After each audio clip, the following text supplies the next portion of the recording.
자, 요번에 이제 볼 게 뭐냐면 신민도시 형성 과정 관련된 내용을 좀 볼게요. 예.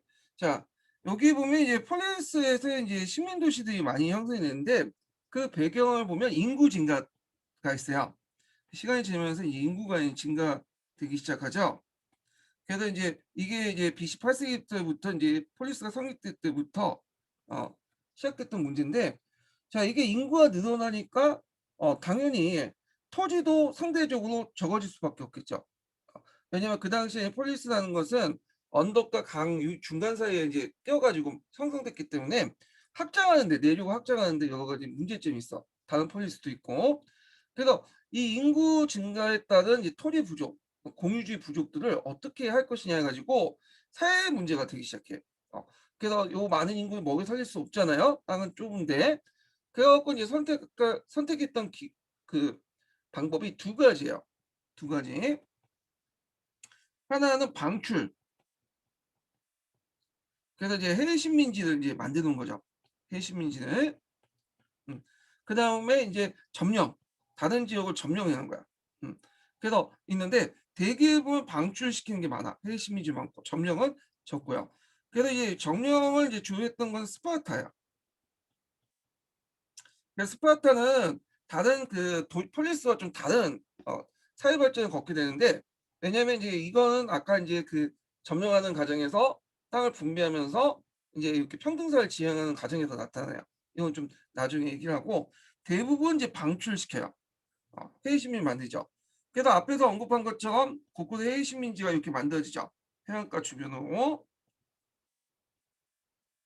자 이게 다 이제 뭐냐면 그 폴리스 식민 도시들이야.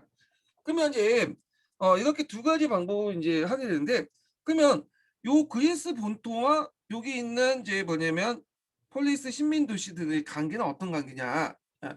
요 관계를 좀 봐야 되는데, 얘네들하고의 관계는 정치적 어떤 예속 관계는 아니에요. 각각 개별적인 독립국가들이거든요. 근데 예전부터 이제 갈려져 있는 나라들이기 때문에 이 모시하고 이 식민시 간에는 정치적 예속 관계는 아니지만 경제적, 사회적 유대 관계는 있어. 그래서 무역을 하더라도 주로 이제 모시아 식민시 중심으로 예전에 그렇게 형성이 됐죠. 일종의 분육 체제가 형성됐다고 보시면 돼요.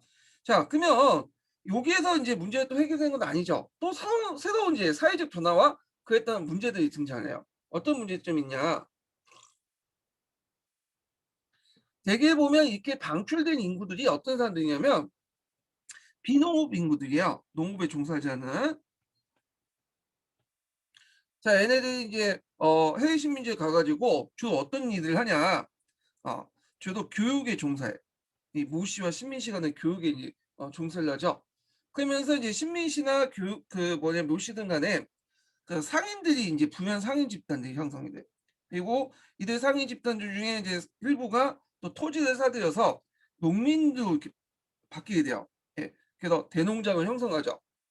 자 그러면서 이제 이 상인들과 부유한 농민들 간에 이게 그 교육을 통해서 형성된 집단이 형성되는데, 이들이 자 그러면서 종전의 귀족들과 대립을 하게 돼요, 귀족들과.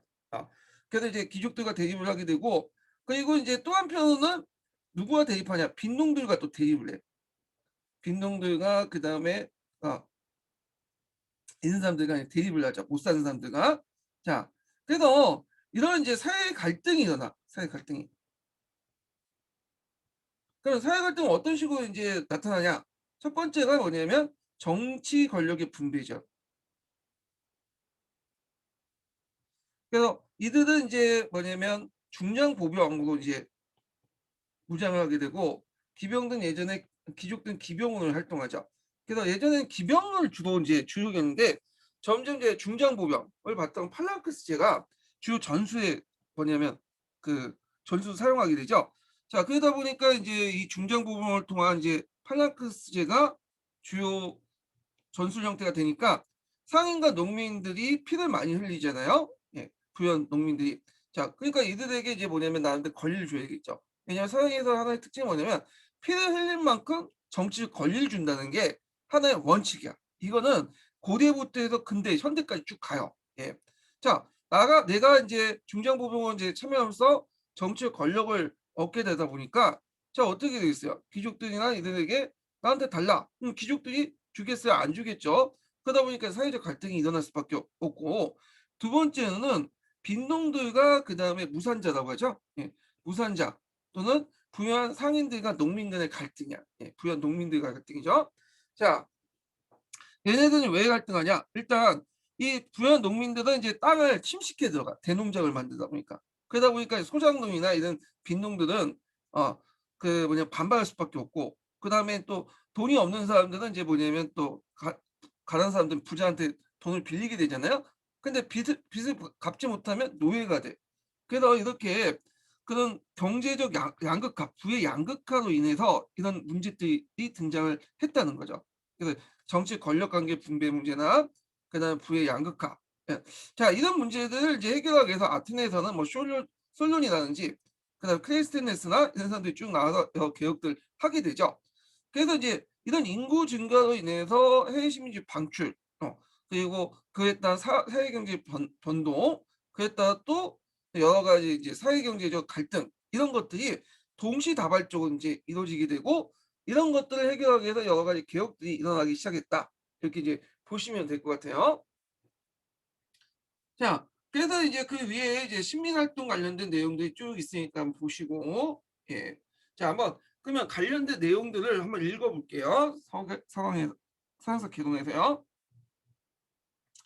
자, 여기 보면 먼저 이제 읽을 게 이게 왔다 갔다 해가지고 먼저 시민활동이 먼저고 그 다음에 뒤에 이제 군사적 변화를 좀 읽어볼게요. 이게 순서가 이렇게 되니까. 자, 여기 보면 이제 그 폴리스에서 56페이지에요. 귀족 지배가 이제 동요를 가져온 것은 신민운동과 그로 인해서 폴리스의 사회경제적 변화다. 그러니까 이미 에게와 소아시아 방면에 진출했던 그리스인들은 기원전 8세기 중엽부터 약 2세기에 거쳐서 매우 활발한 해외 진출과 신민운동을 전개를 했고요. 그래서 이제 앞에서 이제 지도에서 보는 것처럼 여러 가지 곳에 이제 지중해 곳곳에 이제 시민도시를 만들었죠. 갈리아, 그다음에 에스파냐 해안지역, 그리고 이제 그 프랑스 이제 마실리아, 오늘날 마르쉐이죠. 시칠리아 시라쿠사, 이탈리아의 네아폴리스 등등 이렇게 이제 있는데 특히 이탈리아 남부 지역 요 일대 있죠. 시칠리아 이 남부 지역의 식민 도시들 뭐라고 얘기하냐면 마그나 그레키아라고 해요. 마그나 그레키아. 그래서 마그나 그레키아라고 이제 하는데 요 지역을 얘기하죠. 예, 요 지역. 이게 마그나 그레키아예요. 예. 그래서 그 대표적인 도시가 이제 텔레톰이라는 도시죠. 타라톰. 예, 타라톰. 티라톰. 예, 티라톰이라는 도시죠. 예, 제가 안 보이는데 요게 대표적인 도시예요. 그래서 이제 로마가 여기 있었잖아요. 로마가. 이 로마가 그리스 문화에 영향을 받았던 것이 남부에 있었던 이탈리아 도시의 영향 때문에. 그래서 이탈리아 도시로부터 시민 도시부터 여러 가지 이제 군사적인 어떤 정치적 문화적 영향을 많이 받았다. 이렇게 기억을 해두시면 될 것 같아요. 그 지역이 상당히 로마에 영향을 줬던 지역이었다. 이렇게 기억을 해두시고 다시 이제 한번 읽어보면 또 자, 그리고 보스포르 해협의 비잔티움 있죠. 비잔티움. 요것도 원래는 이제 뭐냐면 그리스 식민 도시였어요. 비잔티움. 나중에 이제 뭐 콘스탄티노플이나 이스탄불로 이름이 바뀌죠. 그다음 흑해 연안과 그다음에 나일강 있고 에스파냐 무역 거점을 건설했다. 이렇게 보시면 돼요. 자, 그래서 이제 해외 식민지 이렇게 식민 운동은 동기가 되게 다양하면 요약하면 사회 안정에 대한 자연적인 인구 증가, 그리고 정권에 장악한 귀족 내부의 갈등과 분쟁, 귀족과 같은 대주주의 압박 같은 소농, 비농들의 토지에 대한 갈망, 해상무역의 욕구, 해외 진출하는 개척자적 모험심을 들 수 있다. 그중에 큰 요인이 됐던 것이 이거죠. 인구 증가야. 인구 증가. 그러면 여기에서 이제 세 번째 단계는 뭐냐 하면 세 번째 네 번째 단락은 뭐냐면 식민시와 모시 간의 관계야.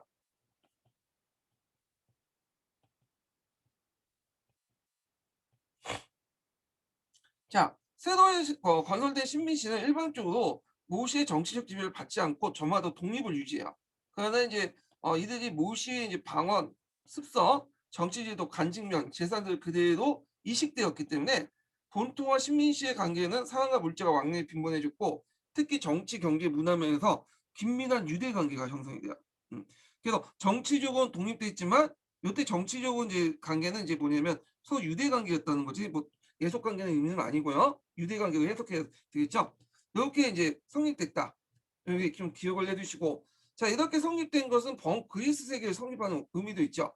이거는 뒤에 이제 영국과 미국 간의 관계에서 볼 수 있어요. 미국이 영국 독립됐지만 원래 그 미국을 이제 잃었던 사람들이 대부분 영국 사람들이 아니에요. 그러다 보니까 이제 영국의 어떤 제도나 문화 이런 것들을 그대로 이식되었고 후에 독립되더라도 정치, 경제, 문화적으로 상당히 유대가 깊죠. 영국과 미국은 지금도 그래요. 예. 대개 이제 미군이 출동하면 영국군도 같이 출동을 해요. 예. 형제 나라야. 예. 자, 하여튼 이런 게 뭐 특징을 갖고 있다. 자, 그러면 그로 인해서 어떤 이제 여러 가지 사회 경제적 변화가 있을 거 아니에요. 이런 게 서강이나 서계에 나와 있는데 요 내용을 한번 읽어 볼게요. 자, 먼저 서강 관련된 내용을 볼게요. 서강 이게 몇 페이지야? 아유. 제가 이거 스캔한 것이 제대로 안 된 것에 서 20페이지네요. 네, 20페이지 내용을 볼게요. 자, 20페이지 마지막 단락을 보죠. 마지막 단락. 자, 이런 시민활동의 결과 그 당시 이제 폴리스는 인구 증가 토지 부족을 해소하기 위해서 시민당 일부를 해외로 파견한 시민시대였다. 자, 시민자들은 파견한 모씨와 신민시 사이에 지속적인 유대 관계가 유지되지 않았지만 자, 신민운동 자체는 그리스 교육을 촉진하는 데 기여를 했고 그 결과 새롭게 부를 축적하는 사람들이 늘었다.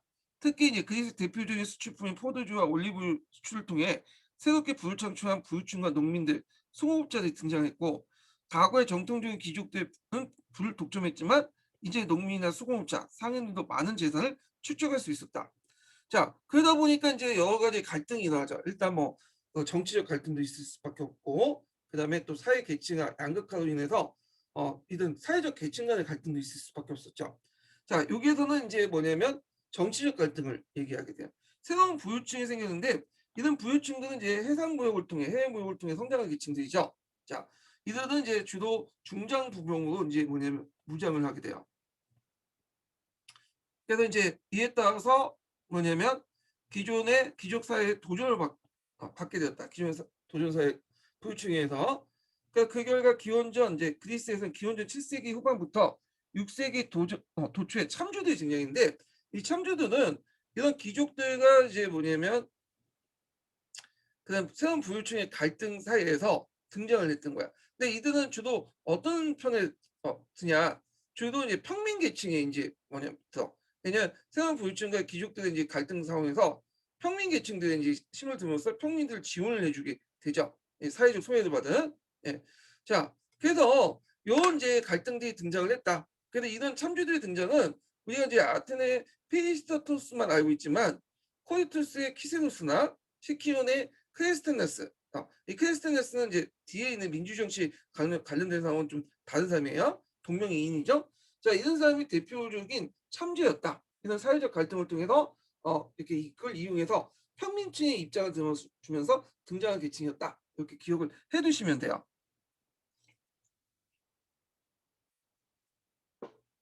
자, 그 다음에 서강을 보자. 서계를. 그러면 이거 외에도 이제 어떤 갈등이 있었냐? 그러니까 이런 그 식민도시를 통해서 이런 모시간의 어떤 사회 경제 교류를 통해서 상품화폐 경제가 발달되다 보니까 어떤 또 문제점마다 어떤 변화가 있었냐면 자 군사 전략의 변화예요. 예전에는 기마였죠. 기병 기족이었는데 아까 얘기한 것처럼 중장 보병총으로 바뀌었어요. 자 기병에서 중장 보병총으로 바뀌었다는 거죠.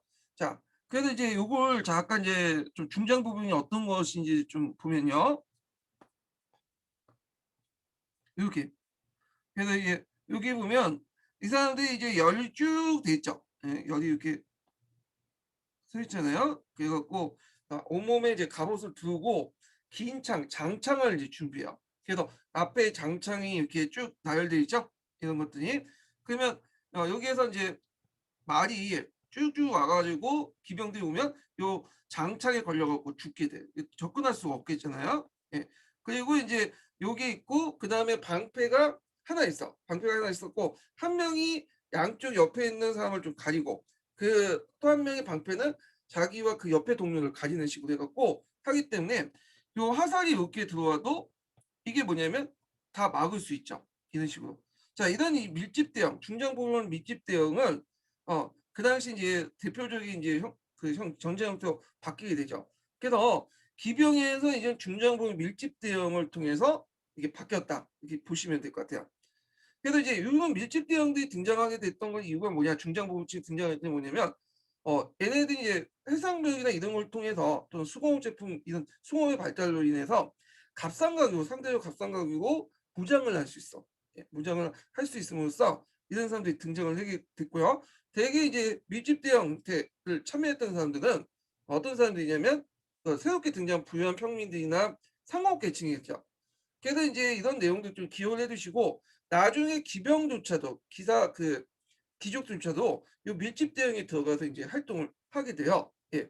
자 그래서 이들이 인제 피를 많이 흘렸기 때문에 당연히 그에 대한 정치적 권리를 요구할 수 있겠죠. 자 그러면 다시 서양사 개론을 읽어 보죠. 자, 이 귀족들은 대개 보면 토지와 가축을 소유했을 뿐만 아니라 여러 가지 가게나 이런 사람들이 뛰어난 사람들인데 이 귀족들은 초창기 때는 폴리스 방이 가장 중요한 존재를 했어요. 그래서 이때 이제 주로 중무장 기사들이 1대1 싸움으로 토너먼트 방식으로 해서 전투 양식이 변하고 있었는데 그래서 이제 말의 사용이나 중무장에 대한 많은 비용이 들기 때문에 다 이 기사들의 자담이죠. 그러다 보니까 이 기병들은 대개 보면 귀족들만 이제 담당을 했어. 이건 뭐 고대 그리스뿐만 아니라 로마도 그렇고 중세 시대 때도 그래요. 왜냐면 이제 그 당시에 국가에서 뭐 무기라든지 식량이라든지 이런 것도 지급하지 않고 다 자기 부담이거든요. 그러니까 어느 정도 이제 경제력이 있어야지 그냥 싸울 수가 있는 그런 구조야. 그래서 이제 이런 그의 가문과 혈통을 자랑하고 폴리스 방위단 방위 전사단 구성된 귀족들이 정권을 장악고 주요 관직을 독점하였다. 이렇게 보시면 되고 자 근데 이제 이런 것들이 이제 바뀌어지게 되죠. 아까 얘기한 처럼 중장 보병충으로 이제 바뀌어지게 돼. 그래서 이제 요게 뒤에 있는데 다음 장 넘어가서 좀 보면 자, 평민 세력의 대두로 사회 경제 변화뿐만 아니라 전술의 변화 또한 크게 작용되는데 자, 기원전 8세기 말에서 늦어져 7세기 전반에 거쳐서 중장 보병의 밀집대형 팔라크스 형태가 종종의 귀족 기사들 대신해서 전투의 중심이 되었다. 청동제 헬멧과 그다음 훈각 그 앞에 이제 가리는 거 있죠.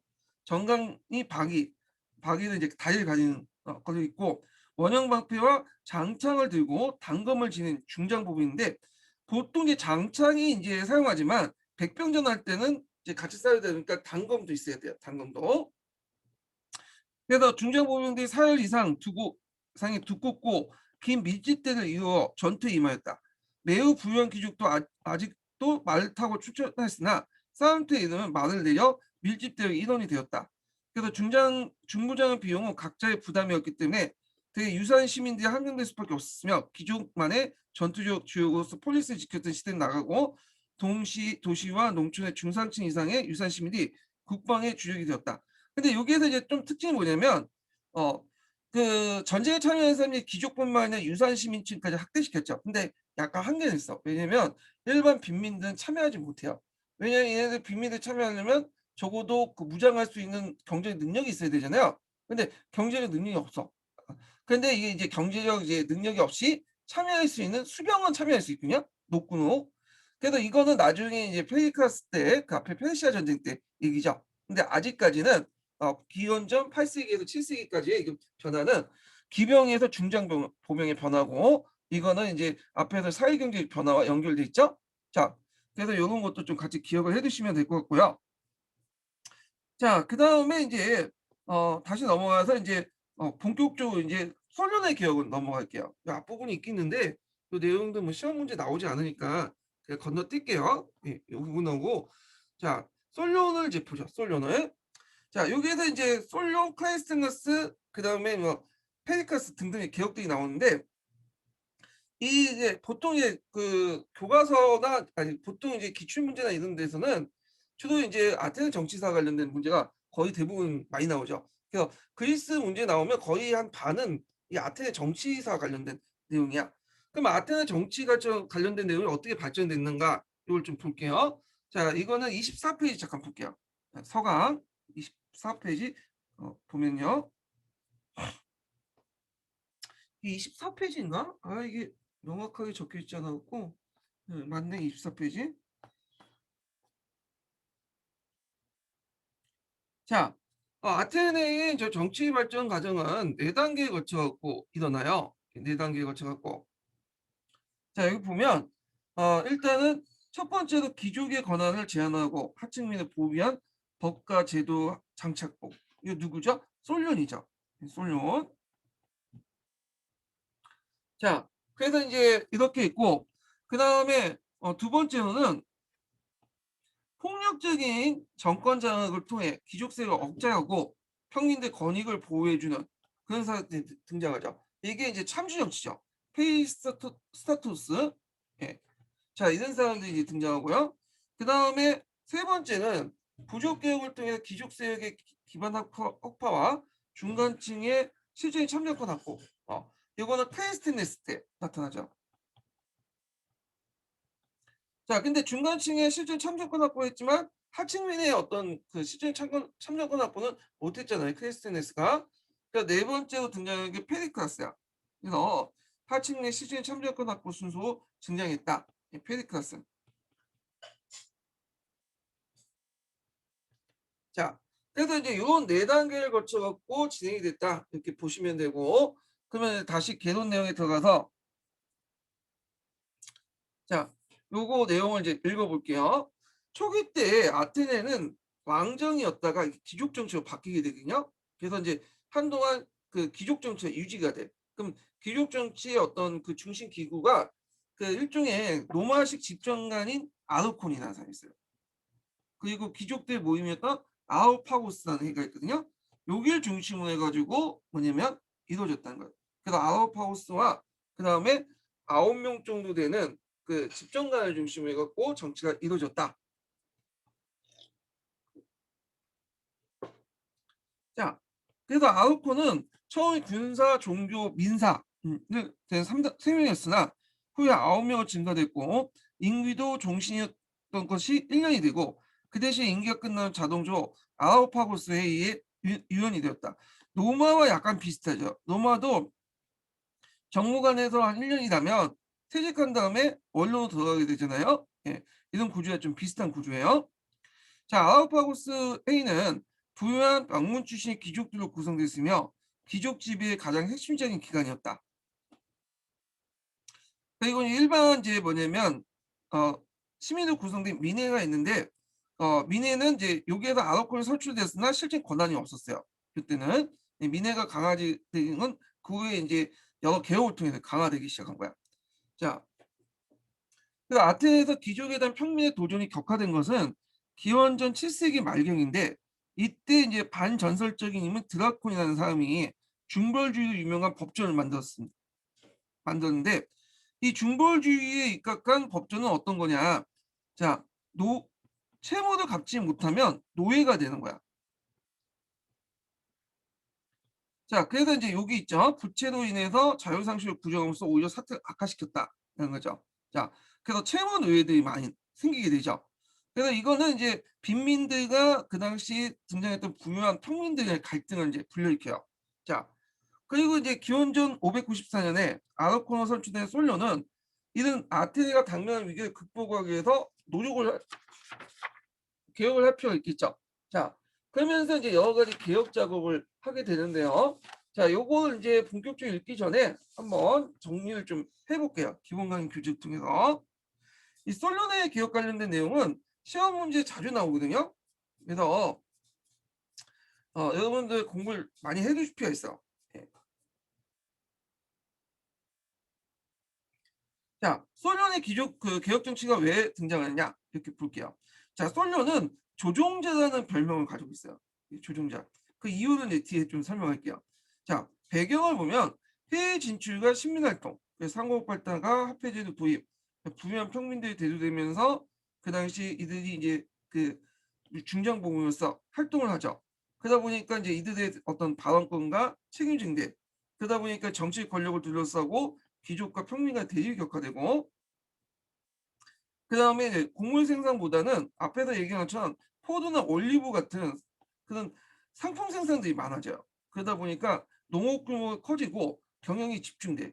그러다 보니까 대농장들이 형성하고 부유한 농민들이 땅을 많이 갖게 되죠. 반대로 소농민들이 경제가 악화돼요. 자, 그래서 이제 이렇게 있는데, 그래서 한편으로는 부유한 평민들 대두로 해가지고 귀족 간의 어떤 정치적 권력 다툼 이런 것도 일어나고, 또 한편으로는 사회적 양극화 이런 것들이 나타나죠. 그래서 소농민들과 그 빈농가, 소농민과 그다음 소시민들, 무산자들과 그다음에 돈이 많은 부유한 평민들의 갈등. 자, 이런 갈등으로 해서 이제 아테네 사회가 분열되니까 이 사람은 계층 간의 어떤 갈등을 조절해서 사회 문제를 해결하려고 했어요. 그래서 부채 말소를 통해서 부채는 노예가 된 자유민을 해방하죠. 대표는 엄벌주를 타파했고요. 그래서 채무 노예를 없앴어.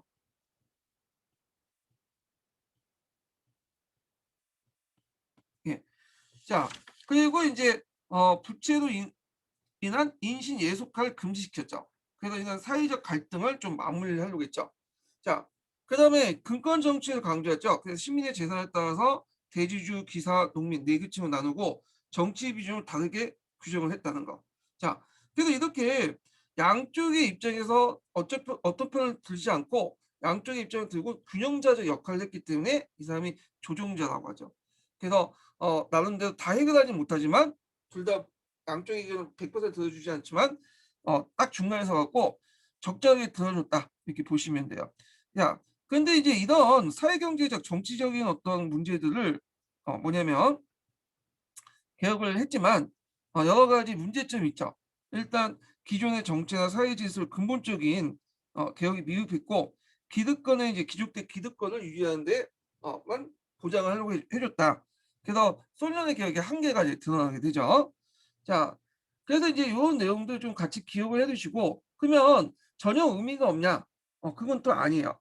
귀족 계급의 독점적인 정치 지배권을 축소시키고 정책 결정 과정에서 나름대로 시민의 발언권을 확대시켰다는 거. 귀족에서 평민 쪽으로.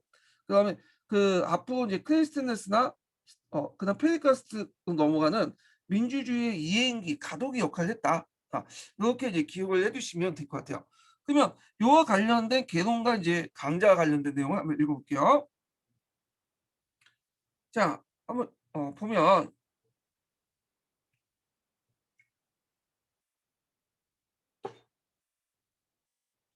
자, 기원전 594년에 아와코는 이제 선출된 솔로는 아테네가 당면한 위기를 극복하기 개혁을 단행했는데, 사회 경제 측면에서는 부채를 말소하고 부채로 인해서 노예가 된 자유민들 해방을 했죠. 그 다음에 그 부채로 인해서 인신의 예속화를 금지하는 동시에 상공을 장려했다. 자, 그래서 이제 아테네 시민들은 이제 노예가 되지 못하도록 법을 만들었어.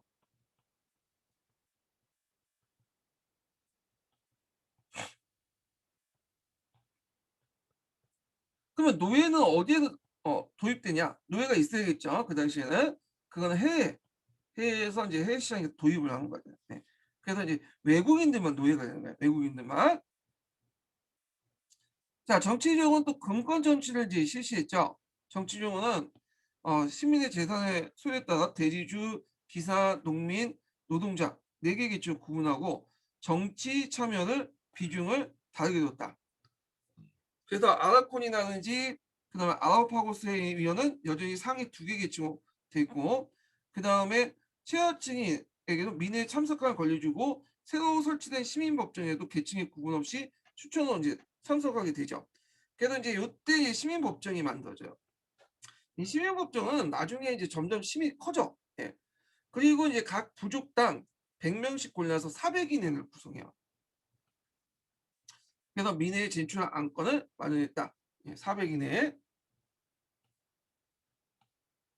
자, 그래서 이제 이렇게 있고, 참고로 이때는 어, 3개나 4개 부족으로 구성됐거든요. 아테네가. 그러니까 4개 부족을 있으니까 100명씩 착출하면 400인회가 되죠. 근데 이 400인은 부족에서 착출하다 보니까 누가 지배하냐? 그 당시 귀족들이 여기를 지배를 해.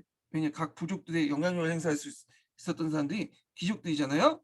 자 그래서 나중에 인제 이게 문제가 있다. 그래서 클레이스테네스 때 500 이내로 바꾸죠. 요건 좀 뒤에 얘기를 할게요.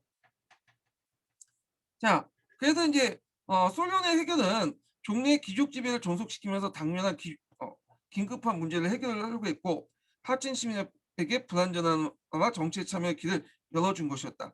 그래서 이것 때문에 양쪽의 입장을 쓰지 않고 중간적인 입장을 썼기 때문에 이를 조종자라고 한다. 자 그러나 이제 한계도 있죠. 일단 솔련의 개혁은 양쪽의 입장을 뒀기 때문에 당연히 그 누구로부터 인정받지 못하죠. 만족하지 못하잖아요. 그러다 보니까 인제 대립과 분쟁이 다시 재발됐어. 근본적인 해결이 못 됐다는 거죠. 자 이러한 문제 내부 문제를 아는 채 아테네는 인접한 메가라와사와 살라미스를 인제 우리가 살라미스라는 그 해전 아시죠? 살라미스는 섬인데 이걸 획득했다. 그래서 이 전쟁은 아테네에서 최초 대외 전쟁으로서 최하층에 포함한 시민 전체가 참가했다는 데 큰 뜻이 있다. 그런 의미가 있죠. 자 그러면 관련된 이제 뭐냐면 내용을 한번 그 서강에서 서양사 강좌에서 한번 찾아볼게요. 예. 자 여기 이제 24 페이지 마지막 줄 보세요. 여기부터 솔론 계획과 관련된 내용인데 자 솔론의 시대는 변화와 혼란의 시대였다. 신민운동 이후에 활성한 교육과 수공 덕분에 부유한 자들이 있는가 하면 다른 한편은 홍작과 부채로 고통받는 빈곤한 자들이 많다. 사회적 양극화가 형성되죠. 자, 폴리스가 분열되고 무질서한 상태가 직면한 상황에서 솔로는 혼란을 수, 혼란을 수습한 중재자로 등장했다. 그가 해결할 문제는 참정권 분배와 시민들의 경제적 불균형 문제였다. 그러니까 참정권 분배는 두 가지 문제를 해결할 수밖에 없었죠. 자, 이때 참정권 분배는 누구와 누구 대립죠? 부유한 시민과 귀족 간의 어떤 갈등이었고 그다음에 여기에서는 부유한 시민들과 빈민들의 갈등이 있죠.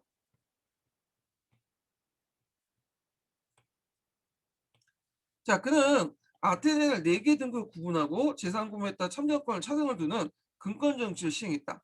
자 여기에서 이제 1계층, 2계층, 3계층, 4계층이 쭉 나오죠. 1계층은 페타코시오 메디노이 발음하기 힘들죠. 2계층은 기사들 CPS라는 기사들이 고위관직을 차지하고 그다음에 3계층이었던 제우키타이는 하급까지를 차지하고요. 제4계층 테테스는 간직에 오르지 못하고 다만 민회와 시민법정에 참여할 수 있는 권리를 가지고 있었다. 자, 요 테테스라는 그 계층의 이름 기억을 해두세요. 요게 예전에 한번 기출문제에 언급됐었거든요. 예. 자, 이들이 이제 실질적인 정치 권력을 갖게 된 거는 페르시아 전쟁 이후에 수병으로 참여해서 그걸 얻게 되죠. 예. 자, 그다음에 이거 좀 뒤에 얘기하고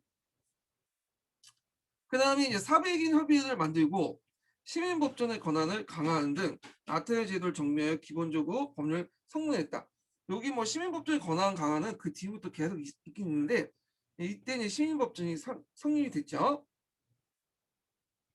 자 그리고 이제 시민들이 경제적 불균형과 관련해 빈곤한 시민들의 부채를 말소하니와 임신을 담보한 부채 관계를 무효한다고 공포했는데 이때부터 아테네 시민들은 이제 노예가 되지 못하도록 금지시켰어.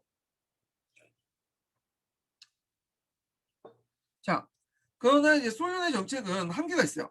법률과 제도 정비에서 통해 귀족 중에 부당한 지위를 방지하는 소극적 차원에 머물렀기 때문에 자, 아테네 정치적 사회적 혼란은 해결되지 못했다. 예, 근본적인 어떤 질서 개혁, 제도 변화는 있지 못했다는 거죠. 이런 것들이 한계가 있다. 이걸 좀 기억을 해두시면 될 것 같아요. 자, 그 다음에 이제 이런 여러 가지 문제점을 이제 뭐냐면 그 해결하게 등장한 사람이 참주였던 페이시스타토스예요.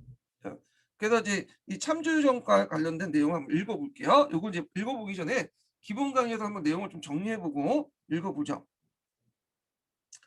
자, 여기에서 이제 페이시스타토스가 이제 등장하는데 일단 대외적인 배경은 이 사람의 등장 아까 이제 빈부격차가 있다고 했죠. 자, 이 빈부격차를 솔론이 좀 해결하고 했지만 근본적인 해결이 못 됐고 그 앞에서 얘기한 것처럼 이제 메가라의 전투에서 그 당시 이제 최하층민들이 참여했죠. 그래서 살라미스 섬을 얻게 되잖아요. 그래서 이런 최하층 및의 어떤 정치적 참여, 목소리가 높게 돼요. 자, 그러니까 이제 이걸 이제 페이스타토스는 누구 입장에서 그 당시 빈농들이나 그 당시 무산자 입장에서 어 그 당시 입법 과정이나 절차를 거치지 않고 종전의 이제 어떤 아테네의 어떤 정치제도 절차를 거치지 않고 무적의 의지에서 권력을 장악한 다음에 어 빈농들에게 땅을 나눠주죠. 그래서 중소농민들을 양성을 하려고 했잖아요. 육성을 하려고 했죠. 그래서 이걸 통해서 토지를 매개해서 시민 공동체 의식을 강화시키려고 했어. 이 사람이. 약간 스파르타하고 비슷한 방식으로 이제 하게 되는데 개혁의 목적은 이제 중소농민층의 육성과 시민 공동체 의식의 강화. 그래서 최하층의 지지를 바탕으로 했고 내용을 보면 반대 귀족들을 추방하고요. 그리고 부유한 평민들과 귀족들이 뺏은 토지들을 빈농들에게 분배를 해줬어. 그리고 상공업 장려하고 은간 개발, 시민들의 세금 부담을 감소시키고요.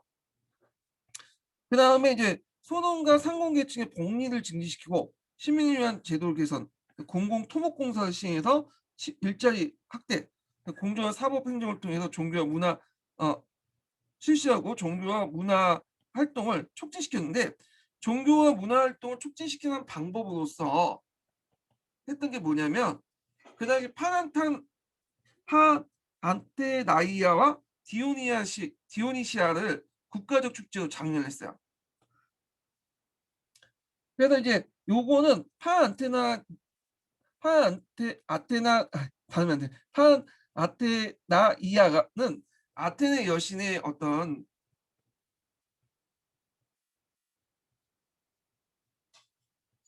축제예요. 그다음에 디오니시아는 이제 그 유명한 어, 술을 경배하는 그 신이죠. 술을 이제 숭상하는 신인데 그 디오니시아 그 축제가 그 당시 되게 유명했어요.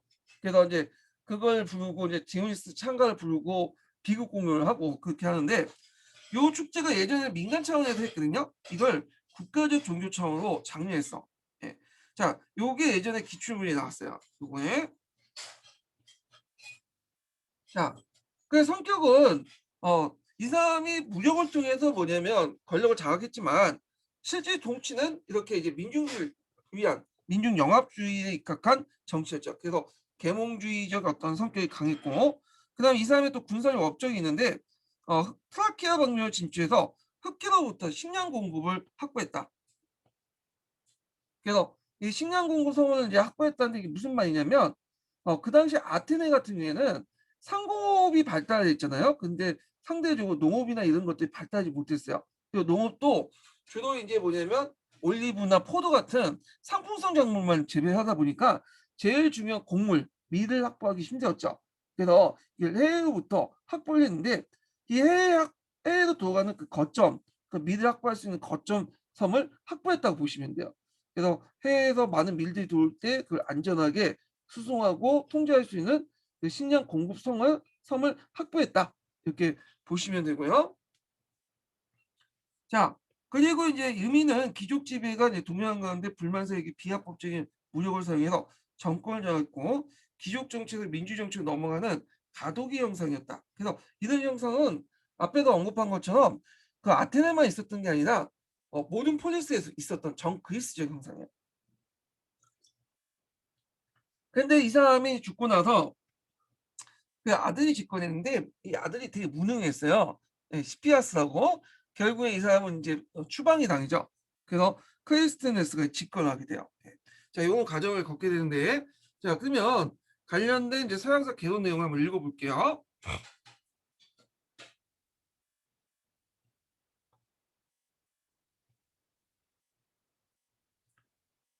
자, 이 전쟁의 군사적 지도자였던 페이시타토스는 그 앞에서 이제 살라미스를 얻게 된 메갈라의 싸움과 관련된 내용이에요. 자, 이때 기원전 561년에 빈논층을 포함한 평민들의 지지를 바탕으로 정권을 장악하여 참주가 되었다. 자, 참주가 된 페이시타토스는 그에게 반대하는 귀족들을 추방하고 그 토지를 빈농들에게 분배한 한편 상공업을 장려하고 은강을 개발해서 시민의 세금 부담을 감소했다. 자, 그의 이러한 정책은 매우 가격한 것으로 귀족 세대를 크게 약화시켰다. 입밖에 그는 트라키아 방면으로 진출해서 흑해로부터 식량 공급에 해당하는 섬들을 확보했다. 자, 그의 아들이었던 그가 사망하자 아들이었던 시파노쿠스와 시피아스가 정권을 계승했으나 시파노쿠스가 사망한 후에 시피아스는 폭군화돼서 민심을 잃고 아테네로부터 추방됨으로써 반세기에 거친 참전 정치는 막을 내렸다. 자, 참전 정치는 사회 경제 변화와 전술의 변화로 귀족 지배가 동요하고 귀족과 평민의 대립과 분쟁이 격화된 상황을 이용해 비합법적으로 정권을 장악해 독재적인 정치를 향하게 한 것을 말하며 결국 귀족 정치로부터 민주주의로 넘어간 가도기에 나타난 정치 형상이다. 네. 그래서 참전 정치의 의의가 나와 있죠. 자, 그 다음에 이제 관련된 서강 관련된 내용 한번 읽어볼게요. 자, 솔론의 정책이 미흡하다 보니까 이걸 해석해서 참주연이 등장을 했고요. 그래서 이제 참주 페이스토스는 기원전 546년에서 545년에 무력을 써서 참주가 된 후에 귀족세력을 견제하고 추방된 귀족의 토지를 몰수해 토지가 없는 농민들이 분배했으며 빈농들의 영농자금을 지원하기도 했다. 요거는 서강에 있는 내용이네요. 예. 제가 서강하면 서양사 강의가 아니라 서양사 강자예요. 예. 자, 하여튼 그런 상업을 장려하고 아테네 대대적인 건축 공사를 벌여서 아테네 공동체 체제를 거행하게 됐다. 이 아테네 공동체 제조는 이제 앞에서 언급했던 그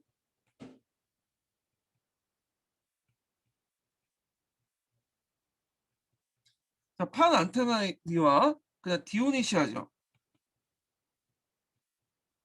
자, 그러나 정치적으로 아테네인은 민주 정치를 참여 억제하고 그의 권력을 강화했다. 자, 아테네인들은 비민주 정치, 참여 정치를 건드리지 못해 기원전 210년 페이시토타스는 일가의 참주정을 추출했다. 그러나 참주의 대전장을 막기 위해서 도편 제정제를 추방제를 제정했다. 요거는 뭐 뒤에 이제 크리스틴네스 때니까 그때 한번 더 보기도 하고. 자, 그러면 이제 다시 이제 서양사 개론에서 이제 크리스틴네스 관련된 내용을 한번 읽어볼게요. 자, 크리스틴네스는 예전에 시험 문제 자료 나오는 부분이죠. 그래서 상당히 중요해. 예. 요거는 한번 또 그 기본 강의를 통해서 한번 정리 좀 해볼게요. 자, 크리스틴네스인데, 자, 이 크리스틴네스는 그 귀족 가문 출신이야, 이 사람이. 근데 이제 귀족 가문 출신인데 민주주의를 추구했다는 게 좀 특징이죠. 민주주의를 위한 정치. 예. 그래서 이제 배경을 보면 참주 시피아스를 추방해서 뭐냐면 등장을 했고, 그 개혁의 목적은 현안적, 지연적 유대, 경제적 이해관계를 배제한 채 그 전 시민들의 평등한 참정권을 부여하려고 했다. 대표적인 게 도편 추방제죠. 그래서 참주를 타도하고 참주의 재현을 방지하기 위해서 제정을 했죠. 그래서 도편이라는 건 도자기 파편이에요. 도자기 파편에다가 그 앞으로 참주가 될 수 있는 가능성 있는 사람을 적어놔. 그러면 6,000표 이상 나오면 해당 인물을 아테네에서 10년 동안 추방하는 제도야. 그래서 이런 것들을 이제 민주정을 지키기 위한 보완적인 어떤 제도로서 사용을 했고요. 그다음에 또 하나가 이제 부족제 개편이죠. 자, 부족제 개편은 여기 잠깐 볼게요. 자, 여기 보면 이제 아테네는 기존에 4개 부족으로 이제 구성이 됐어요. 이렇게. 근데 이 4개 부족을 구성이 됐는데 이 4개 부족을 이제 있다 보니까 여기 중심으로 해서 400인을 구성을 했잖아요. 근데 각각의 부족들이 각각 장악한 사람들이 누구냐면 귀족들이야. 네. 그러다 보니까 이 400인에도 어떤 문제점이 있냐면 아테네 전체 이익과 귀족의 계층적 이익이 부닥칠 때 당연히 어떤 식으로 의사결정이 되겠어요? 귀족들의 유리한 방향 의사결정이 되는 거야. 그러면 아테네 전체 이익과 배치되는 방향으로 의사결정을 내겠죠. 자, 그러니까 이제 안 되겠다. 그래서 이는 현안적인 귀족 정치를 폐지하기 위해서는 부족제를 개편할 필요가 있겠다. 그래갖고 이제 부족제 개편을 하게 되는데, 자, 요걸 부족을 다 해체시켜. 네, 조금만 단위로. 그래서 민중 자치군 데모스를 이제 만들어요. 데모스. 그리고 데모스들, 이건 조그만 데모스를 3개 구역으로 다시 통합을 하죠. 그러니까 내륙에 있는 거, 중심지, 해안지역. 3개 30개 중간 행정구를 이제 만들고요. 그리고 요걸 바탕으로 해서 다시 10개 행정 부족을 만들어요.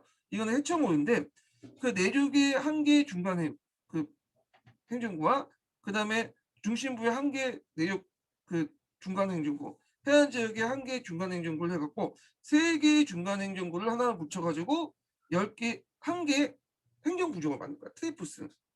그러면 이런 식으로 만들면 30개를 뭐냐면 10개로 나누면 이제 3개씩 나누면 10개 부족이 나오잖아요. 이때 행정부족.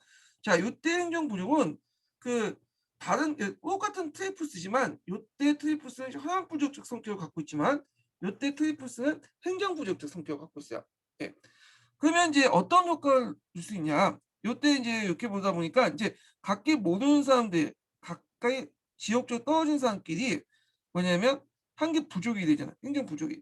그러다 보니까 이제 서로 모르니까 이제 전 계층적인 이익과 그리스의 전체 이익과 귀족 계급의 이익이 부닥치면 예전에는 귀족 계급들이 똘똘 다합해 갖고 사백인을 활동해서 자신의 이익을 관철시켰죠. 근데 10개의 행정 부족으로 구성된 500인의 자, 이 500인에서는 그 뭐냐면 그렇지 않아. 그래서 이 500인에서는 주로 전 귀족적인 귀족 계층의 이익보다는 그 그리스 전체의 이익을 먼저 강조를 하게 되죠.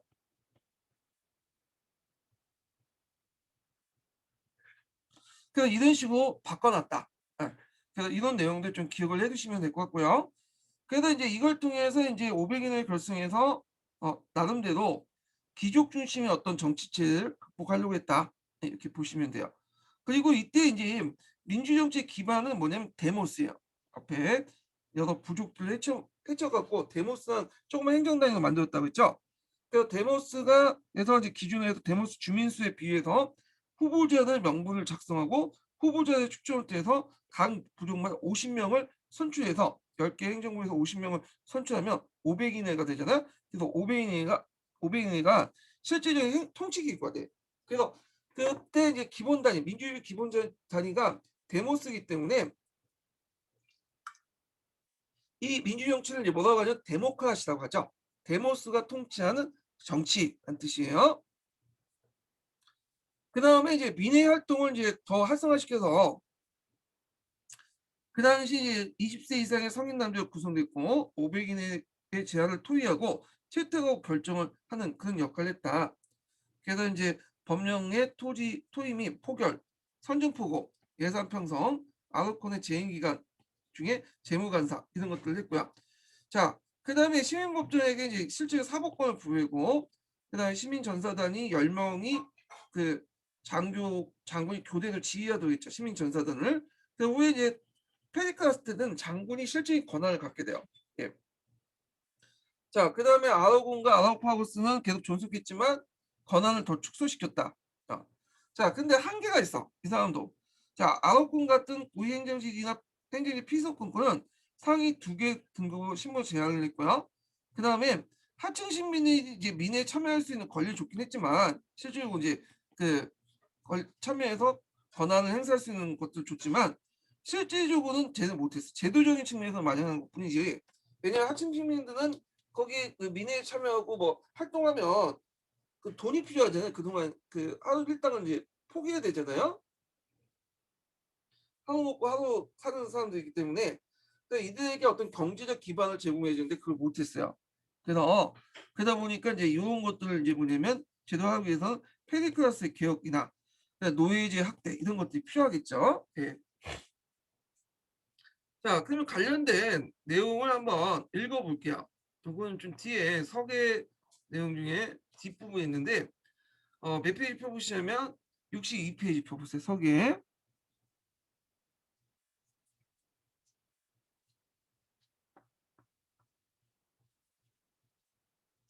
자, 크레스테네스 정치 보죠.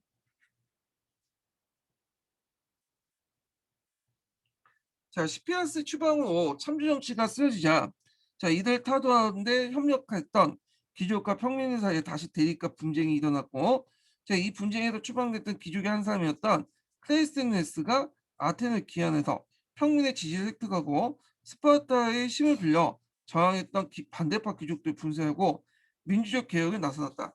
그의 개혁 목표가 나오죠. 종교의 화원적 지연적 유대나 경제적 이해관계를 배제하고 아테네 전 시민의 평등한 참정권을 부여한 데 있었다. 그래서 종전의 현안적이고 지연적인 이건 부족 단위죠. 부족 단위로 이제 묶어 있는 정치 형태가 있었죠. 이건 누가 장악해? 귀족들이 권한을 장악해. 그래서 이걸 배제하고 귀족들의 이해관계를 배제하고 아테네 전체 시민들의 이해를 하기 위해서는 이제 평등한 참여권을 부여하는 방향. 500인을 선출하거나 그다음에 민회에 참여하는 그런 방향으로 이제 참여권을 부여했다. 자, 이를 위해서 이제 새로운 행정구를 개편했는데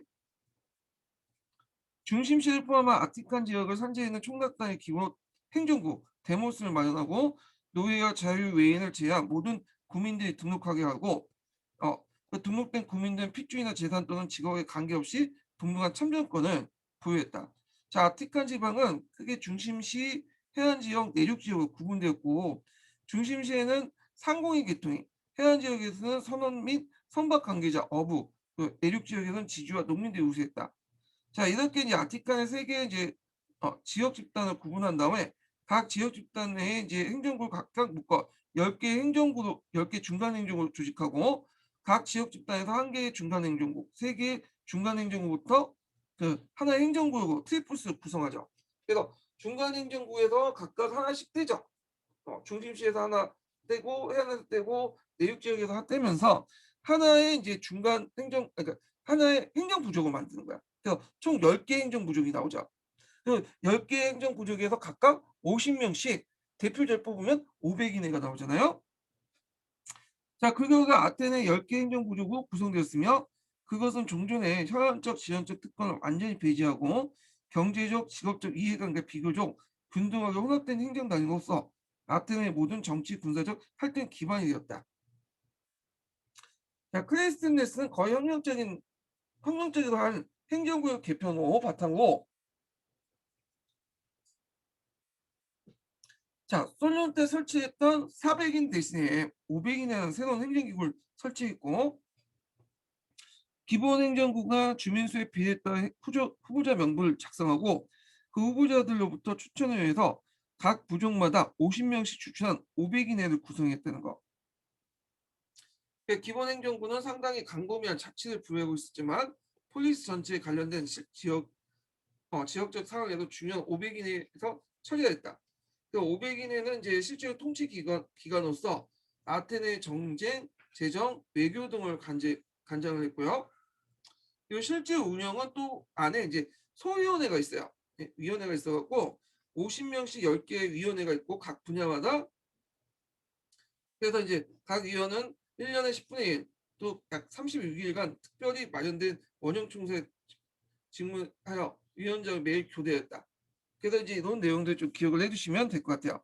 500인회가 있고 그리고 실제 운영은 10개 또 위원회로 구성돼서 이제 하고 이들이 로테이션으로 돌아가면서 근무를 했다. 이렇게 보시면 돼요.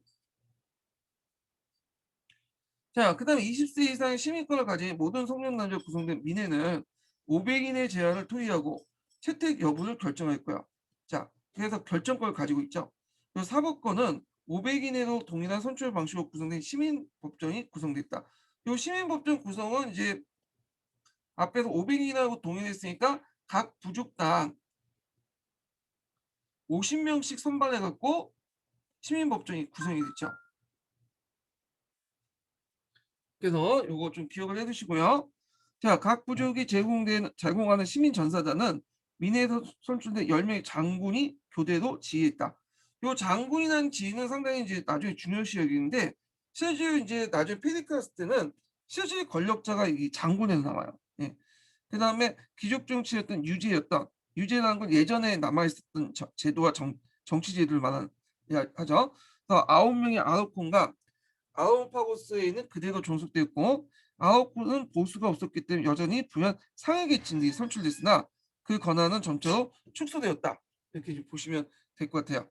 자, 그 다음에 이제 크리스테네스 국제는 기원전 502년에 발효되기 시작했고 이로써 아테네는 결정적으로 민주정치가 발전되면서 유명한 도평추방제를 실시했죠. 도평추방제는 크리스테네스 즉 또는 그의 정신을 계승하여 그 후에 제정됨으로써 참주가 될 위험이 있는 인물들을 이름을 도편에 적게 하여 그 수가 6,000개 이상 가면 해당 인물을 10년 동안 추방하는 제도이기 때문에 민주정치를 지키는 보완적 성질이 강했다. 자, 그래서 이제 이렇게 해서 한번 내용을 이제 봤고요. 그다음에 관련된 서양사 강좌 내용을 좀 볼게요.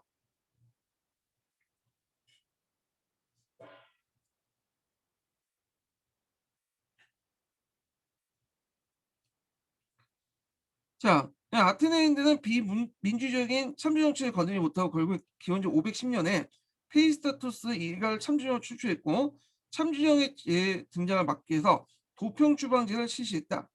자, 아테네의 민주정치의 실질 개혁은 클리스토네스 시대에 이루어졌다. 그리고 이제 여기 보면 클리스토네스는 아테네 데모스의 지원을 힘입어 귀족 세력의 원상인 기존의 허연 부족을 폐지하고 새로운 지원 부족을 창설했다. 여기에서 약간 혼란이 있는 분들이 계시더라고요. 이 지원 부족 창설. 음. 근데 요거는 약간 이제 의미가 좀 달리 할 수 있는데 앞에서는 이제 지원적 요소를 척결한다고 했잖아요. 요때 지원적 요소가 척결된 것은 대개 지역 단위, 부족 단위로 있었던 것을 척결한다는 거고 요 지원 부족이라는 것은 각각의 중간 행정부 있죠. 요걸 바탕으로 부족을 만들었다는 거야. 현현이 아니라. 그래서 요에서 서로 지역 간에 연결된 걸 얘기하는 거야. 예. 그래서 여기는 인맥의 의미고 인맥상 지연이라는 의미고 요때 지연은 행정 편제상 지연이라는 뜻이에요. 기준상. 예. 요걸 이제 좀 약간 구분해야 되는데 그 구분 없이 그냥 왔다 갔다 쓰다 보니까 좀 혼란상이 보여요. 요거 이해하는데.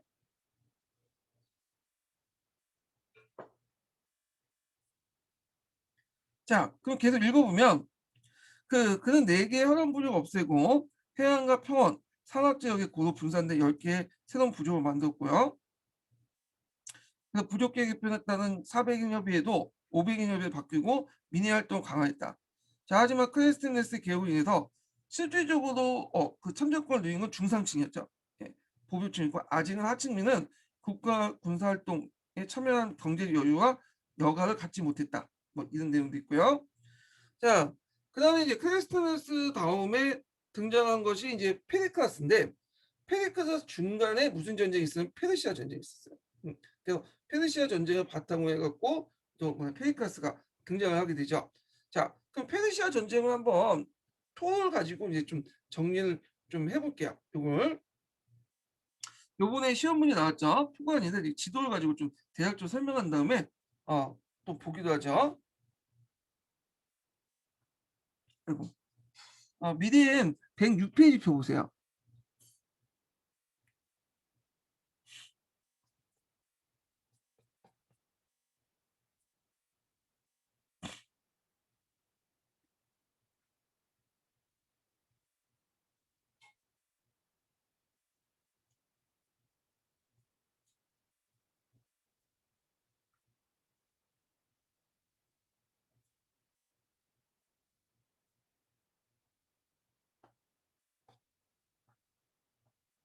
네, 이게 여기 106페이지가 아니라 제가 잘못 적었네. 98페이지 표 보세요. 미디엔 98페이지. 자, 여기 보면 이제 그 페르시아 전쟁 당시에 이제 상황들을 이제 알려준 역사 지도인데요. 자, 처음에 이 전쟁이 왜 시작했냐면 이 당시 이제 소아시아 지역에 이오니아 지역에 그 그리스 식민 도시들이 쭉 있었다고 했잖아요. 그리스 그 도시들이 이 지역에. 근데 이 지역을 누가 이제 장악하기 시작하면 아케메네스 왕조 페르시아가 이 지역을 공격해서 이 식민 도시들 그리스 식민 도시를 장악을 했고요. 예. 그런데 이제 여기에서 이제 있었는데 이 그리스 식민 도시들이 반란을 일으켜요. 이 지역에서 이 아케메네스 왕조 페르시아를 반란을 일으키니까 이 반란을 일으키니까 이제 막 싸우다 보니까 자기가 좀 힘이 딸릴 거 아니에요. 그러니까 도움을 요청해. 그 아테네 본국에. 그때 이제 스파르타는 거절하는데 이 아테네가 얘네를 돕겠다고 해서 함정 몇 척을 보내 도와주거든요. 물론 이제 진압이 돼요. 진압이 돼갖고 이제 쓸모는 없지만 이때부터 이제 아케메스 왕조 페르시아는 어떤 생각을 갖고 있냐? 이 이참에 그 이오니아 지역 외에 아테네 지역을 점령하자 이런 생각을 갖게 된 거야. 일종의 이제 그 도와준 보복 대가죠. 예. 자, 그리고 이제 그 당시에 또 아케메스 왕조 페르시아는 누굴 또 지원해주고 있었냐면 페니키아를 지원하고 있었어. 페니키아. 그래서 페니키아가 이제 동부 지중해에 진출하는데 그 아케메네스 왕조의 어떤 지원을 해줬거든요. 근데 문제는 이 동부 지중해 연역 그 지역이 또 그리스, 폴리스 국가들의 또 해상무역 영역이에요. 그러다 보니 둘이 이제 경제를 충돌할 수밖에 없겠죠. 자, 그래서 그런 여러 가지 요인으로 해서 그 아케네스 왕조 페르시아는 이제 뭐냐면 세 번에 거쳐서 그 그리스를 공격하죠. 첫 번째 1차 침입은 자, 그 다리우스 1세 때 일어났는데 요때 많은 병력을 이제 들어와 갖고 이제 공격을 해요. 그렇지만 여기를 공격하려다가 요때 이제 폭풍이 붙여 가지고 더 이상 갈 수가 없어 갖고 일단 후퇴를 해. 그래 갖고 이제 하지 못하고 후퇴를 하고 자, 2차 때를 이제 보자. 2차 때도 이제 다리우스 1세가 이제 공격을 하죠. 그래서 아테네를 공격해요. 아테네. 그래서 아테네가 이제 공격하는데 일단 아테네에 어떻게 공격하냐면 아테네 그 반을 병력을 2분의 1로 잘려서 요 반은 아테네의 그 도시도에서 해상으로서 공격하고 그다음에 또 하나는 마라톤에 상륙해서 측면을 공격했어요. 근데 이 아테네는 그렇게 병력이 많은 상황이 아니었거든요. 그러다 보니까 이제 어떻게 하냐면 병력을 두 개로 해서 나눠서 각계격파를 당하니 한 곳에 몰빵을 해갖고 그냥 막자. 그래서 먼저 이 마라톤에 상륙한 그 페르시아군을 뭐냐면 상대에서 격파하고 그 병력을 다시 돌려가지고 뭐냐면 아테네 도시로 이동을 하죠. 그래서 해안가를 방비를 해. 그러니까 이제 상륙하려고 했던 그 페르시아 군들이 마라톤에서 패배를 했고 그다음 상륙해봤자 이제 이미 아테네 군이 딱 전선을 딱 유지했기 때문에 안 되겠다 해서 물러나게 돼. 자, 이게 이제 마라톤 전투를 한 제2차 페르시아 전쟁이죠. 자, 그다음에 3차는 그의 아들이었던 다리우스 1세 아들이었던 크세스 1세가 공격해 오죠.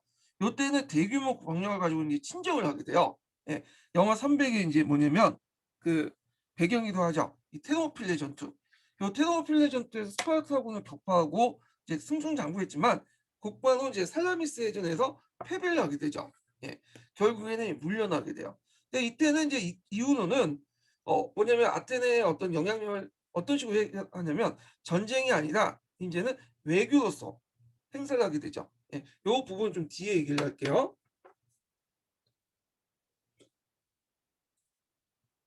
그래서 요번에 기출 문제 나왔던 것은 제1차 그 뭐냐면 페르시아 전쟁과 관련된 내용이 나왔어요. 자, 그러면 이제 페르시아 전쟁 관련된 서양사 개론 관련된 내용을 읽어보겠습니다. 예.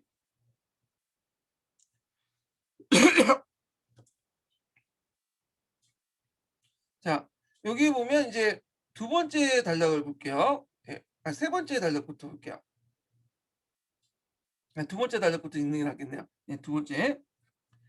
자, 그 일찍부터 소아시아에서 해안 지역에 이제 자리 잡던 그리스 식민 시대는 경제적으로 문화적으로 본토보다 먼저 발달하여 선도적인 지위에 있었으나 폴리스의 고유한 약점을 면할 수는 없었다. 즉 그들은 서로 정치적 유대를 형성하는 대신에 오히려 방법과 질투를 대입하고 분쟁을 일삼고 있었고 그래서 이거는 좀 제가 이해가 공감이 되는 게 뭐냐면 폴리스에서는 잘난 사람을 되게 싫어해요. 그래서 튀었던 사람들 있죠. 다 죽었어. 그 유명한 사람들.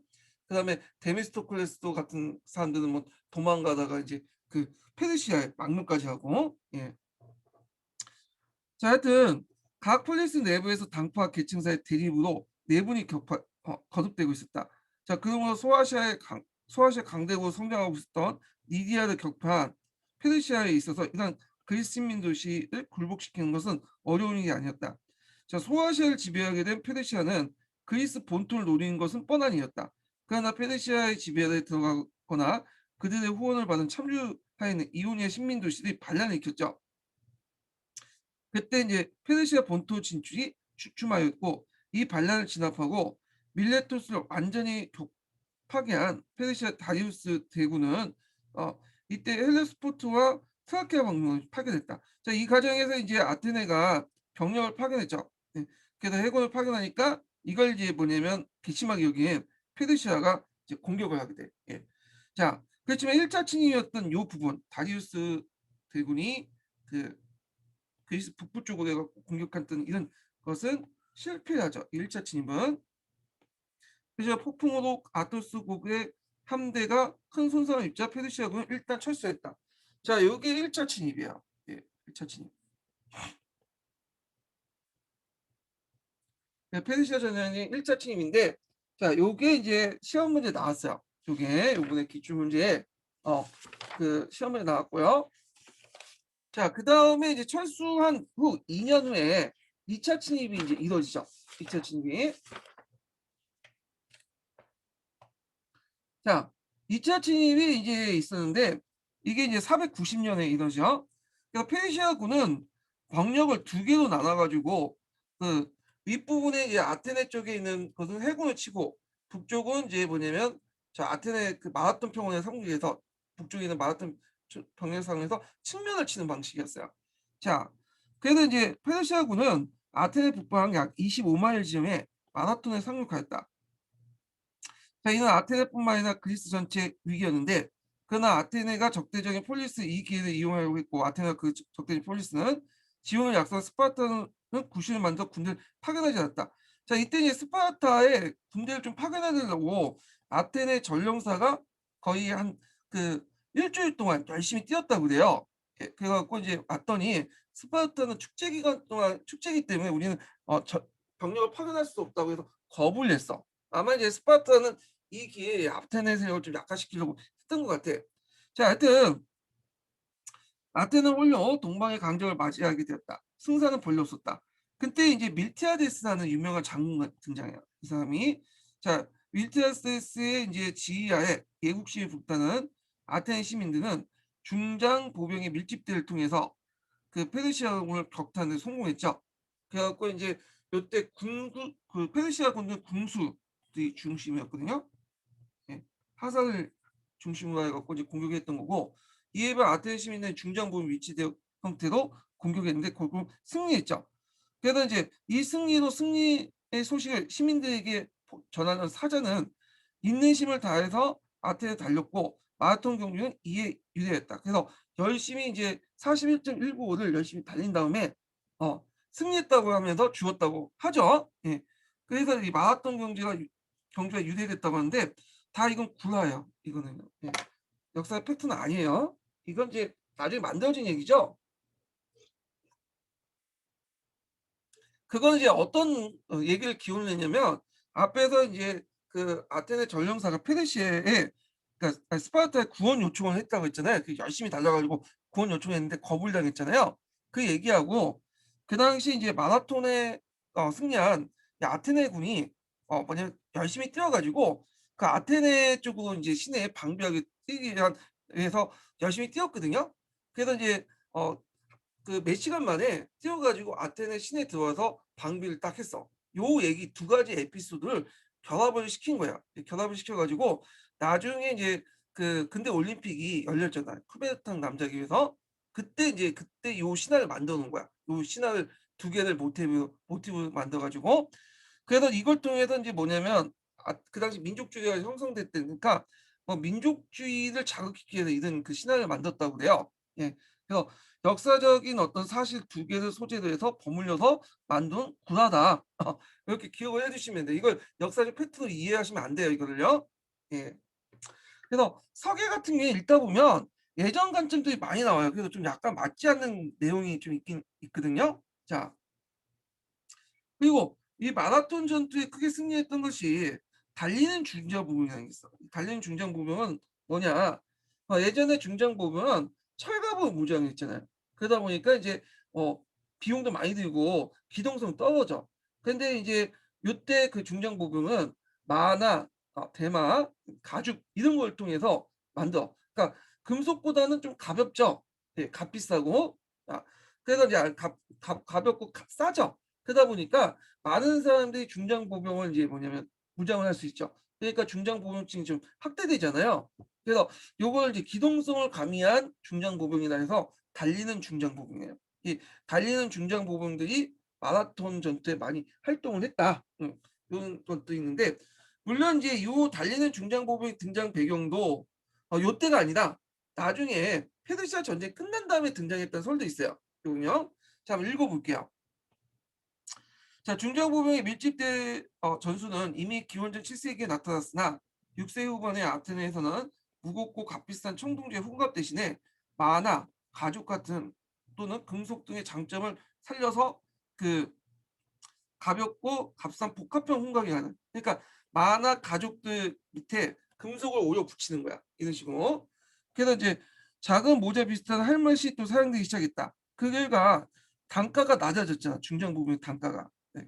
그래서 농촌이나 도시의 중상 하층 계급들도 자담으로 자신의 부담으로 무장할 수 있게 되고 밀집대 경고성의 기민한 기동성까지 첨가되는데 이 마라톤 승리에서 이어서 마라톤 승리에 있어 이 달리는 중장부의 역할이 컸다. 이렇게 보시면 될 것 같아요. 자, 그다음에 이 마라톤 승리 후에 페르시아는 재침을 이제 했어요. 그래서 그 뭐냐면 다시 이제 들어오게 되죠. 근데 이제 국내 사정 때문에 재침을 가는데 10년의 세월이 흘렸고 이때 이제 3차 침입이 이제 일어나기 전에 이제 데미스토클레스 있죠.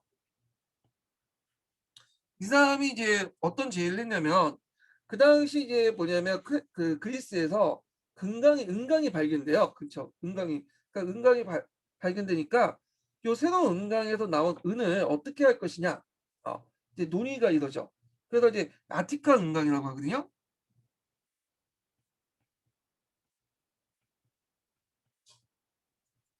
이 아티카 은강에서 나온 수익을 어떻게 할 것이냐. 이런 논의가 일어나. 두 가지 의견이 있어요. 첫 번째는 그 은강의 수입을 모든 그 시민들에게 분배를 하자. 그런 의견이고요.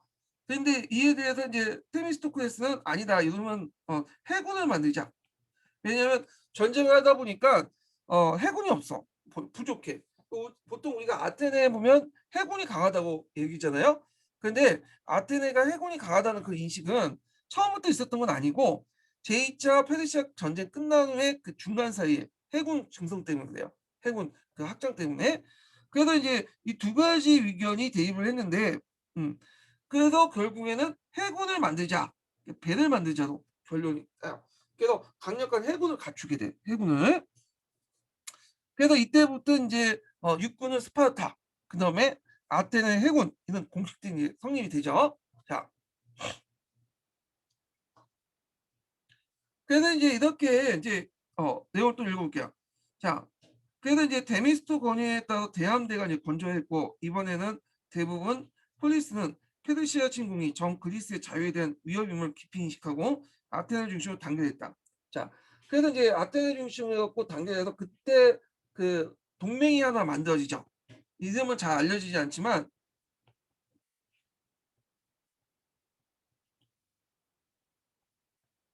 헬레네 동맹이 만들어져. 헬레네 동맹.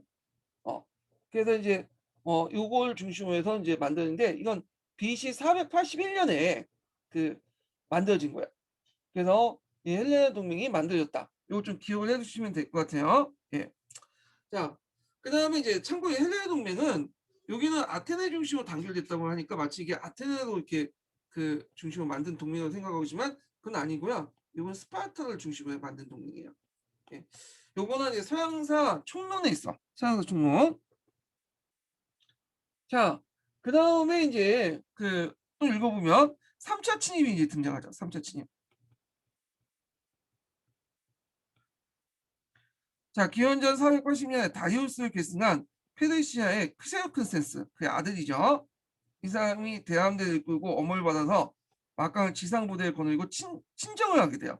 그래서 해안선을 따라서 그리스를 침입해 오는데 자, 이때 이제 스파르타의 용사들은 약간의 지원병과 그러니까 이제 우리가 영화 300에 보이는 거죠. 영화 300. 영화 300 보면 레오니다스 왕이 등장하잖아요. 그러니까 레오니다스 왕이 이제 영화 300에 보면 300을 이끌고 300을 데리고 이제 싸우는 데인데 여기에서 뭐 스파르타인들만 싸운 건 아니고 스파르타 동맹 도시도 있어요. 이 동맹 도시들이 이제 지원을 받게 돼. 그래서 한 3,000명 가량의 병력들을 이끌고 테노필레를 일시키죠. 이 테노필레는 헛공이기 때문에 뭐냐면 적은 수를 가지고 많은 병력을 막을 수가 있어요. 자, 그래서 초창기 때는 잘 싸웠는데 이 헛곡을 옆에 측면으로 돌아가는 길이 있다는 걸 배신자가 알려주죠. 자, 그러니까 이제 이걸 가지고 이제 뭐냐면 그 우회도를 알게 된 페르시아군은 그리스 배후에 나타남으로써 포위된 스파르타 용사를 끝까지 싸웠지만 레오니다스 이하의 전원이 전사했다.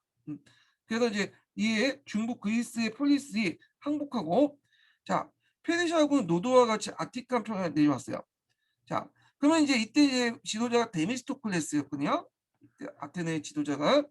그래서 이제 그때 이제 아테네에서 이제 두 가지 의견이 있었어.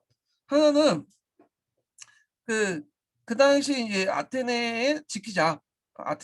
아크로폴리스에 올라가서 지키자는 파와, 그 다음에 또 하나의 부류는 여기를 가지고 아테네를 이제 비우고 해상에 가서 싸우자. 이 두 가지 의견이 있었는데 결국에는 해상에 싸우는 의견으로 바뀌죠. 결정되죠. 그래서 일부 병력만 그 아테네 남겨두고 다 이제 아테네 시민이나 인사람들 살라미스 섬으로 이렇게 이주시켰어. 그래서 거기에서 이제 기다리고 있었던 거죠. 예. 자, 하여튼 그날 아테네 시민들 살라미스에 실수하고 해전의 결전을 시도했다. 자, 그래서 이제 페르시아군은 일단 그 아테네를 공격해서 아테네를 숫대반을 만들어 거기에 있는 쭉 나와 있는 병사들 다 죽이고, 그리고 병력을 이용해서 살라미스를 공격하죠. 그래서 이때 살라미스의 회전이 일어났는데 이때 아테네 함대는 큰 승리를 거두죠. 자, 이를 본 이 크세우크세스는 더 이상 침공을 단련하고 지상군의 일부를 잠식시키고 본국에 돌아가게 되고요. 자, 다음에 이제 페르시아군은 아테네와 스파르타를 이간시키고 재차 아티카를 점령해서 아테네 시를 완전히 파괴하고, 자, 이에 이제 펠로포네스 반도의 방어를 주장했던 스파르타도 중장보병 5천 명, 경장보병 3만 5천 명을 파우사니우스 왕의 지휘 아래 중부 그리스에 파견하죠. 요때 또 아테네 또 지원을 해서 그리스 연합군이 플라타이아 전투가 있어요.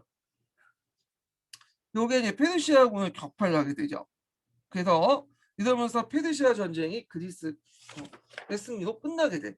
그래서 3차 그 전쟁 때는 첫 번째 테르모필레 전투하고 영하 300에 소재였던 테르모필레 전투, 그 다음에 살라미스의 전, 그 다음에 플라타이아 전투, 요거 세 가지의 전투 좀 기억을 해두세요. 예.